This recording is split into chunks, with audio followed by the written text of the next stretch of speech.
मास शिवरात्रि व्रत की कहानी। चित्रभानु नामक एक शिकारी था।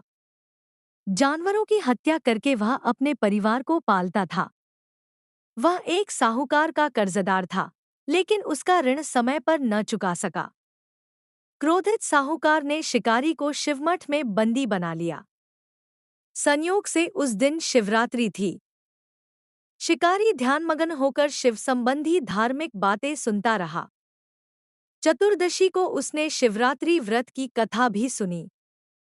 शाम होते ही साहूकार ने उसे अपने पास बुलाया और ऋण चुकाने के विषय में बात की। शिकारी अगले दिन सारा ऋण लौटा देने का वचन देकर बंधन से छूट गया। अपनी दिनचर्या की भांति वह जंगल में शिकार के लिए निकला। लेकिन दिन भर बंदी गृह में रहने के कारण भूख प्यास से व्याकुल था। शिकार खोजता हुआ वह बहुत दूर निकल गया। एक तालाब के किनारे एक बेल के पेड़ पर चढ़कर रात बिताने लगा।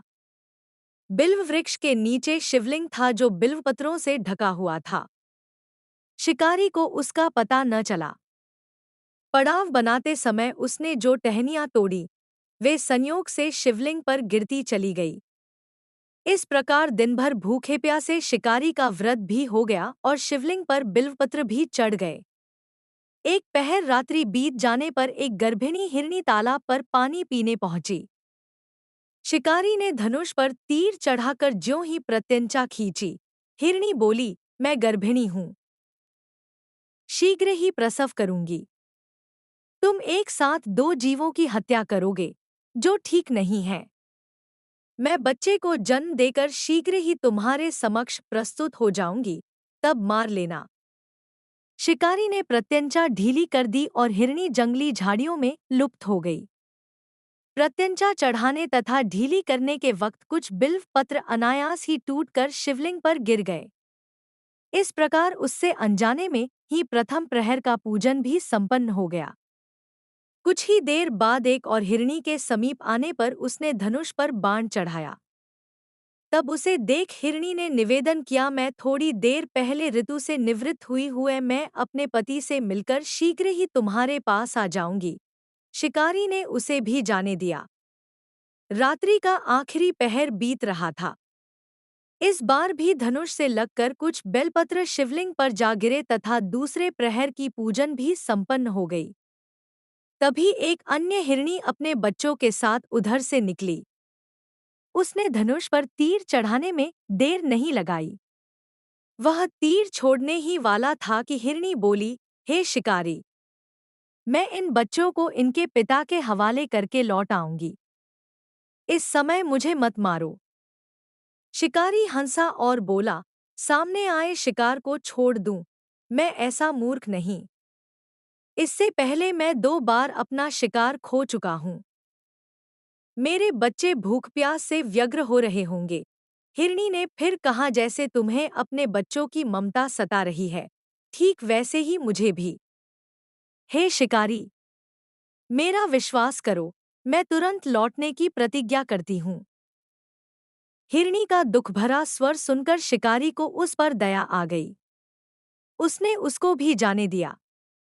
शिकार के अभाव में तथा भूख प्यास से व्याकुल शिकारी अनजाने में ही बेलवृक्ष पर बैठा बेलपत्र तोड़ तोड़ कर नीचे फेंकता जा रहा था। पौ फटने को हुई तो एक मृग उसी रास्ते पर आया। शिकारी ने सोच लिया कि इसका शिकार वह अवश्य करेगा। शिकारी की तनी प्रत्यंचा देखकर मृग विनीत स्वर में बोला, हे शिकारी, यदि तुमने मुझसे पूर्व आने वाली 3 मृगियों तथा छोटे छोटे बच्चों को मार डाला है, तो मुझे भी मारने में विलंब न करो, ताकि मुझे उनके वियोग में एक क्षण भी दुहक न सहना पड़े। मैं उन हिरनियों का पति हूँ। यदि तुमने उन्हें जीवन दान दिया है तो मुझे भी कुछ क्षण का जीवन देने की कृपा करो। मैं उनसे मिलकर तुम्हारे समक्ष उपस्थित हो जाऊंगा। उसने सारी कथा मृग को सुना दी। मृग ने कहा, मेरी तीनों पत्नियां जिस प्रकार प्रतिज्ञाबद्ध होकर गई हैं, मेरी मृत्यु से अपने धर्म का पालन नहीं कर पाएंगी। अतः जैसे तुमने उन्हें विश्वासपात्र मानकर छोड़ा है, वैसे ही मुझे भी जाने दो। मैं उन सबके साथ तुम्हारे सामने शीघ्र ही उपस्थित होता हूँ। शिकारी ने उसे भी जाने दिया। इस प्रकार प्रात हो आई।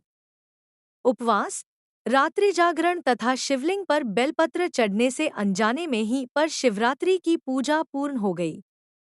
शिकारी का हिंसक हृदय निर्मल हो गया। थोड़ी ही देर बाद वह मृग सपरिवार शिकारी के समक्ष उपस्थित हो गया ताकि वह उनका शिकार कर सके, किंतु जंगली पशुओं की ऐसी सत्यता, सात्विकता एवं सामूहिक प्रेम भावना देखकर शिकारी को बड़ी ग्लानि हुई। उसने मृग परिवार को जीवनदान दे दिया। अनजाने में शिवरात्रि के व्रत का पालन करने पर शिकारी को मोक्ष और शिवलोक की प्राप्ति हुई। बोलो शिवजी की जय।